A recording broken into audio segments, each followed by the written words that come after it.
لوگوں نے ادب کیا ان کے مقدر جاگ اٹھے، ان لوگوں کو خداوند کریم نے دنیائی میں بخت لگائے۔ حضرت خالد بن ولید رضی اللہ تعالی عنہ، اطلاع دی گئی، خبر ملی کہ عیسائی سردار عیسائی بادشاہ 1.5 لاکھ کے قریب فوج لے کر مسلمانوں پہ حملہ کرنے کے لیے آیا ہے۔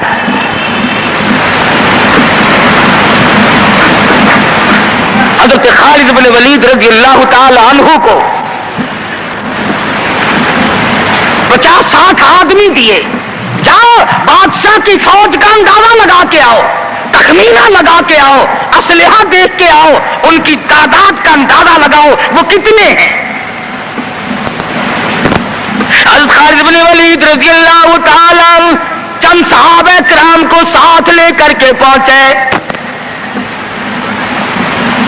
عیسائی بادشاہ کو پتہ چلا، اس نے حضرت خالد بن ولید رضی اللہ تعالی عنہ کو بلایا اور کہنے لگا کہ دیکھو جنگ اچھی چیز نہیں ہے، ہم سے صلح کر لو، ہم سے صلح کر لو۔ حضرت خالد فرمانے لگے صلح میں دیر کیا ہے، قول لا الہ الا اللہ محمد الرسول اللہ صلی اللہ علیہ وسلم، کلمہ پڑھ، مسلمان بن جا، میرا بھائی بن جا، جنت کا حقدار بن جا، میرے نبی کا غلام بن جا، اللہ کی توحید کا ماننے والا بن جا، ابھی تمام باتوں میں صلح ہو جائے گی۔ وہ کہنے لگا بڑا جلدی کلمہ پڑھا ہے، جیسے میں اکیلا بیٹھا ہوں، تو نے میری فوج دیکھی ہے؟ 1.5-2 لاکھ فوج لے کے آیا ہوں، کھا جائے گی میری فوج تمہیں۔ کلمے پڑھا رہا ہے۔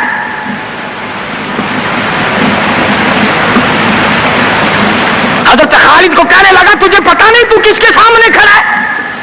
فرمایا ہاں ایک عیسائی کافر کے سامنے کھڑا ہوں۔ وہ کہنے لگا ہے کوئی جلاد؟ فوراً تلوار لے کر حاضر ہو گئے، کہا اس گستاخ کی گردن کاٹ مارو۔ حضرت خالد کے ساتھ 2 آدمی اور تھے، انہوں نے یہ نہیں کہا ہے جی اجی ہم تو یوں ہی بات کر رہے تھے جی، اجی آپ برہم ہو گئے، اجی حضور آپ ناراض ہو گئے۔ حضرت خالد نے یہ نہیں فرمایا کہ باہر والوں کو اطلاع کر دو، وہ 50-60 آدمی تو ہمارے ساتھ مل جائے۔ 2 ساتھیوں کو فرمایا اب ایک دوسرے کی طرف مت دیکھنا، تلوار نکال لو، انشاءاللہ حوض کوثر پہ ملاقات ہوگی۔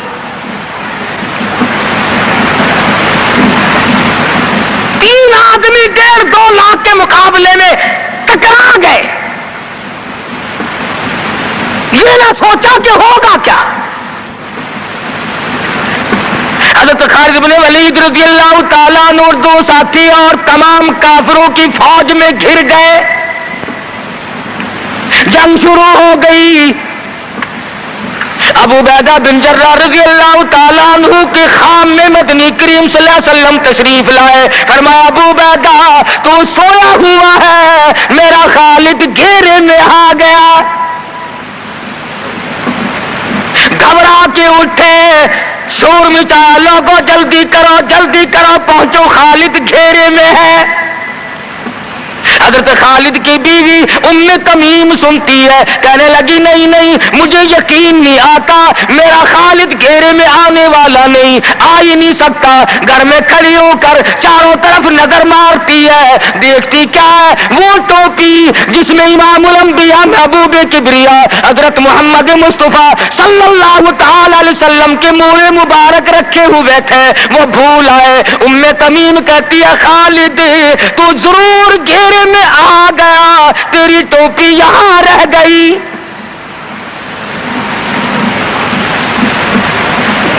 ام تمیم نے ٹوپی لے کر کے شور نہیں مچایا، کپڑے نہیں پھاڑے، چہرہ نہیں نوچا، ابو عبیدہ کے پاس نہیں آئی، بغل میں ٹوپی دبائی، برقع اوڑھا، گھوڑے پہ سوار ہوئی، تلوار لے کر گھوڑے کو سر پٹ چھوڑ دیا۔ صحابہ دیکھ رہے تھے، ارے یہ کون ہے؟ یہ کوئی جاسوس معلوم ہوتا ہے، اسے پکڑو پکڑو پکڑو۔ صحابہ نے گھوڑے دوڑائے، گھیرے میں لے لیا، پوچھا برقع پوش تو کون ہے؟ کہنے لگی نہ چھیڑو، خالد کی بیوی ام تمیم ہو۔ تو کہاں چلی ہے؟ کہنے لگی میرا خالد گھیرے میں آ گیا، ٹوپی گھر پہ بھول گیا، وہ پہنچانے چلی ہوں، ہمیں دے دے ہم پہنچا دیں گے، تو عورت ذات ہے۔ کہنے لگی خالد کی جو قدر میں جانوں تم نہیں جانتے، جان کے دوں گی مگر ٹوپی کسی کو نہ دوں گی۔ نکل پڑی، آ کے دیکھا تلواریں چل رہی ہیں، گاجر مولی کی طرح آدمی کٹ رہے ہیں، حضرت خالد بن ولید بیچ میں ہے، ام تمیم نے تلوار نکال کر چلانی شروع کر دی، گاجر کی طرح لوگوں کو کاٹ مارا۔ خود حضرت خالد کہتے ہیں اور میرے ساتھیوں اس نوجوان کو پہچانو، اس برقع پوش کو پہچانو، اس نقاب پوش کو پہچانو، یہ کون ہے؟ جب سامنے گئی نقاب اٹھا کے کہنے لگی خالد تیری بیوی ام تمیم ہو، یہ ٹوپی بھول آئے ہو پہنچانے آئی ہو۔ اور کراچی کے مسلمانوں تم نے کبھی سوچا نہیں خالد کے سر پہ نبی کی ٹوپی نہیں، جس میں نبی کے بال رکھے ہوئے تھے وہ گھیرے میں آ گئے، آج تیرے پاس قرآن نہیں تو گھیرے میں ہے، وہ ٹوپی گھر پہ بھول آیا تھا، تو قرآن کو مسجد میں قید کر کے آیا، آج تو کفر کے لرزے میں پھنسا ہوا ہے، تو گھیرے میں ہے، تجھے کوئی نہیں نکال سکتا اللہ کے قرآن کے سوا۔ تم کتنی عسکری طاقت بڑھاؤ، تم تعداد بڑھا لو، تم چھوٹے بڑے زور لگاؤ، کتنی تم کوشش کرو، خدا کی قسم جب تک تم اللہ کا قرآن لے کر کے نہیں بیٹھتے اس وقت تک تمہارا گھیرا نہیں ٹوٹ سکتا۔ تم نے اللہ کے قرآن کو مسجد میں قید کر دیا،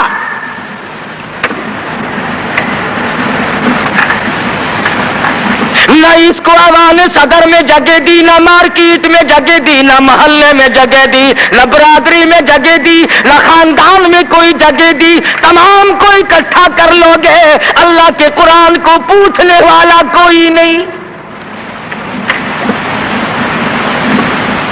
کون پوچھے؟ حضرت خالد تو صرف ٹوپی بھول کر آئے تھے، ہم نے قرآن ہی بھلا دیا، نبی کی سیرت کا آئینہ بھلا دیا۔ خدا کی قسم نبی نے امانت تمہارے سپرد کی ہے، میدان حشر برپا ہوگا اور اللہ کا پیغمبر کھڑا ہو کر تم سے مطالبہ کرے گا لاؤ میری امانت کہاں ہے؟ کچھ لوگ کہیں گے اور جی ہم تو عشق کی وجہ سے ایسا کر بیٹھتے ہیں، محبت میں ہمیں پتہ ہی نہیں چلا قرآن کہاں رہ گیا، محبت میں ہمیں پتہ ہی نہیں چلا قرآن رہ کہاں گیا۔ اور تجھے کیسی محبت ہے، تجھے کیسا عشق ہے کہ تجھے آج تک پتہ نہیں چلا عشق تو صحابہ کرام کو تھا۔ مدینہ منورہ ہے، اللہ پاک ہر مسلمان کو مدینہ پاک کی زیارت نصیب فرمائے۔ خدا کی قسم مدینے کی ہوا میں جو خوشبو ہے تمہاری وہ کستوری میں نہیں ہو سکتی، وہ مشک میں نہیں ہو سکتی، وہ عنبر میں نہیں ہو سکتی، وہ زعفران میں نہیں ہو سکتی۔ ارے مدینے کی ہوا میں جو خوشبو ہے جو گنبد خضرا سے ٹکرا کر آتی ہے اس ہوا میں خوشبو بھی نرالی ہے۔ صحابہ کہتے ہیں کہ جب ہم نبی صلی اللہ علیہ وسلم کو تلاش کرنے کے لیے نکلتے تو کسی سے پوچھتے نہیں پھرتے تھے، بلکہ مدینے کی ہوا بتاتی تھی ادھر آؤ ادھر آؤ، حضور ادھر تشریف لے گئے۔ مدینہ منورہ میں ایک جنگ کی تیاری فرمائی، صحابہ اکرام کا لشکر تیار فرمایا، حضور اکرم صلی اللہ علیہ وسلم نے، جمعے کا دن ہے، صبح کا وقت ہے، لشکر کو ساتھ لے کر کے تشریف لے گئے، 2-3 میل تک رخصت فرمانے کے لیے گئے، دعا کر کے واپس آ گئے، اللہ تمہیں کامیاب فرمائے۔ صحابی ہے حضور اکرم، سب کہہ دو صلی اللہ علیہ وسلم کا۔ آؤ عشق کی بات تمہیں بتاؤں، حضور اکرم صلی اللہ علیہ وسلم نے روانگی کے وقت فرما دیا، توجہ کرنا، لشکر کو رخصت کرتے وقت فرما دیا، اور میرے دیوانوں اور پروانوں اور میرے جانثاروں بات سنو، پہلے جھنڈا جعفر طیار رضی اللہ تعالیٰ عنہ کے ہاتھ میں دینا، پھر جھنڈا عبداللہ ابن روا کے ہاتھ میں دینا، پھر جھنڈا اسامہ بن زید کے ہاتھ میں دینا۔ حضور کے کلام کی مراد کو اگر صحابہ نہیں جانتے تو کون جانتا ہے؟ سمجھ گئے صحابہ کہ جعفر طیار شہید ہوں گے، یہ جو حضور نے فرمایا پھر اس کو دینا، پھر اس کو دینا۔ حضور صلی اللہ علیہ وسلم کے کلام کی، فرمان کی، ارشاد کی مراد اور منشا غرض و غائب صحابہ سمجھ گئے کہ جعفر طیار شہید ہوں گے، اور پھر عبداللہ بن روا بھی شہید ہوں گے، اور اسامہ بن زید بچ کے آئیں گے۔ صحابہ کا تجربہ تھا حضور کے کلام کو سمجھنے کے لیے۔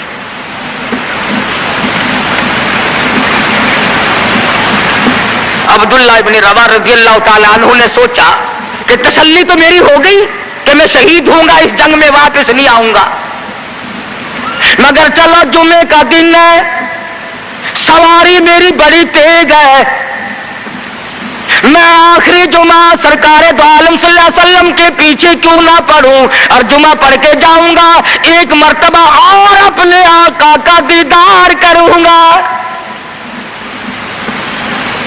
واپس مدینے میں آئے، گھر نہ گئے، بیوی بچوں میں نہ گئے، باغ و بہار میں نہ گئے، فصل باڑی میں نہیں گئے، لوگوں میں نہیں گئے، سیدھے مسجد نبوی میں تشریف لائے۔ جمعے کی نماز کے بعد مدنی کریم صلی اللہ علیہ وسلم سے سلام کیا۔ حضور نے فرمایا عبداللہ میں نے تو تجھے صبح رخصت کیا تھا لشکر کے ساتھ،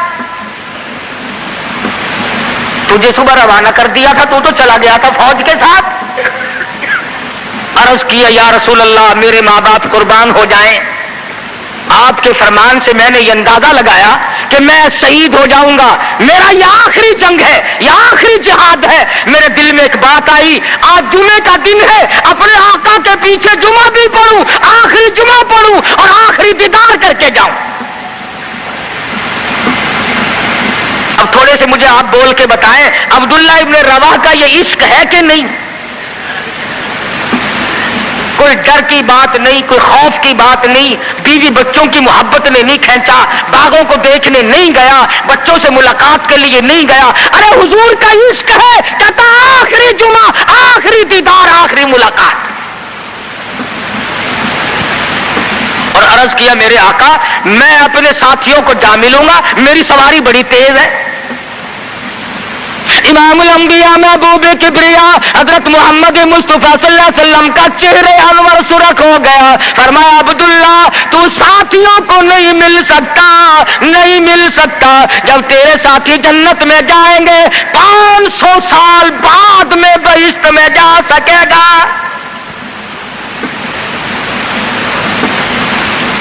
کیوں؟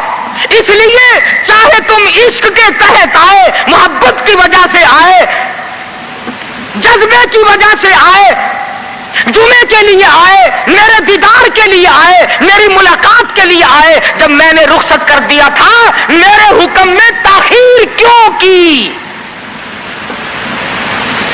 پتا چلا عشق بھی وہ مقبول ہے جو حضور کی غلامی کے اندر ہو۔ غلامی سے باہر جو عشق ہے وہ عشق نہیں، وہ فریب ہے، وہ دجل ہے۔ آج آپ دیکھ لیں، نام دیکھو، شکل دیکھو، نام ہوگا عاشق رسول اور شکل دیکھو تو خدا کی قسم بالکل ایسا معلوم ہوگا جیسے اندرا کا بھتیجا ہو۔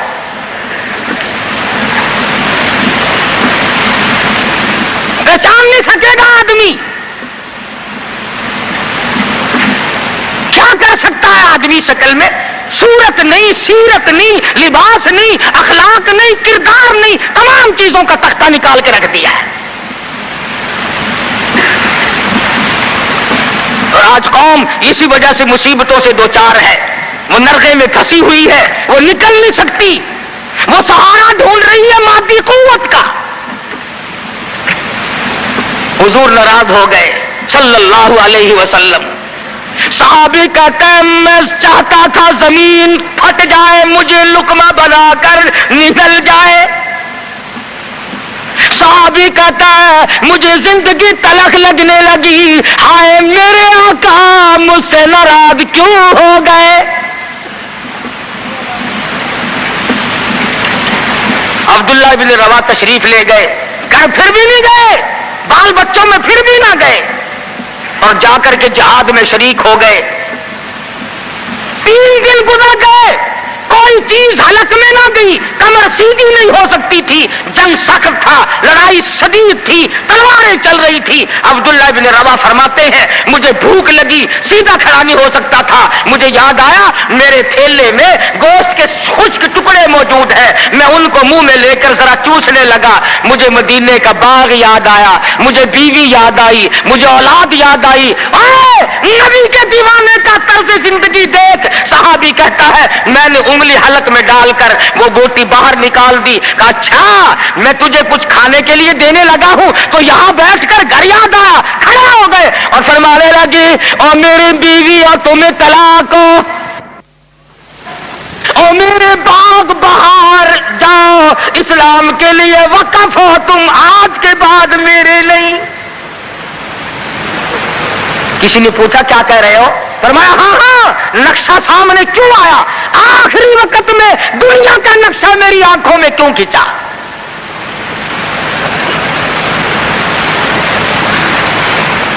صحابی نے اپنے دل میں تصور بھی لانا اچھا نہ سمجھا، میری عاقبت خراب نہ ہو جائے، میری آخرت نہ بگڑ جائے۔ عبداللہ بن روا تلوار لے کر کھڑے ہو گئے، کسی نے لکھا 3 دن کا، بعض نے لکھا 5 دن کا بھوکا صحابی ٹکڑے ہو گیا۔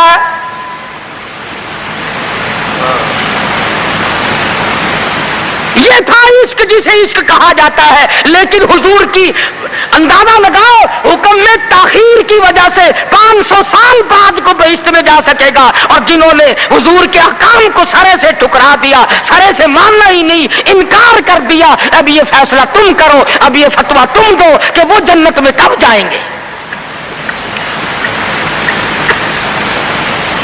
امام الانبیاء محبوب کبریا حضرت محمد مصطفیٰ صلی اللہ تعالی علیہ وسلم کے دیوانوں نے حد کر دی، پروانوں نے حد کر دی، جس صورت سے بھی ان کو لگایا گیا اسی صورت سے وہ آگے بڑھتے رہے۔ فاروق اعظم کی حکومت ہے، سب کا رضی اللہ تعالی عنہ۔ مصر کے علاقے میں کافروں نے ایک سازش بنائی، لڑکیوں کو ہار و سنگار کر کے کوٹھے پہ کھڑا کر دیا۔ پروگرام مسلمانوں کو پہلے معلوم ہو گیا کہ مسلمان فوج کے کلچر کو تباہ کرنا چاہتے ہیں، مسلمان کے اخلاق و کردار کو برباد کرنا چاہتے ہیں۔ فاروق اعظم کو خط لکھا، اور راستہ کوئی نہیں فوج کے گزرنے کا، ایک ہی راستہ ہے، اور اس راستے کو خراب کر دیا گیا، اس راستے میں کانٹے بچھا دیے گئے، حسن کی دولت بکھیر دی گئی تاکہ مسلمانوں کا دل خراب ہو۔ ارے یہ کافر کا بھی عقیدہ ہے کہ اگر مسلمان کا پاؤں پھسل گیا پھر یہ جہنم سے اڑے نہیں ٹھہرتا۔ فاروق اعظم رضی اللہ تعالیٰ عنہ نے خط کا جواب دیا اور صاف صاف لکھ دیا کوئی پریشانی کی بات نہیں، ساری فوج کو اکٹھا کر کے قرآن کی آیت سنا دو، ساری فوج کو اکٹھا کر کے قرآن سناؤ۔ چنانچہ کمانڈر نے، سپہ سالار نے فوج کو اکٹھا کیا اور قرآن کریم سنا دیا، وَقُلْ لِلْمُؤْمِنِينَ يَغُضُّوا مِنْ أَبْصَارِكُمْ وَيَحْفَظُوا فُرُوجَكُمْ ذَلِكُمْ أَزْكَىٰ لَكُمْ إِنَّ اللَّهَ خَبِيرٌ بِمَا يَصْنَعُونَ۔ مسلمانوں اپنی نظروں کی حفاظت کرو، اپنے ایمان کی حفاظت کرو، اگر تم کلکھی آنکھوں سے بھی دیکھو گے خدا تمہاری ساتھ ہے، وہ تمہاری تمام حرکتوں کو دیکھتا ہے۔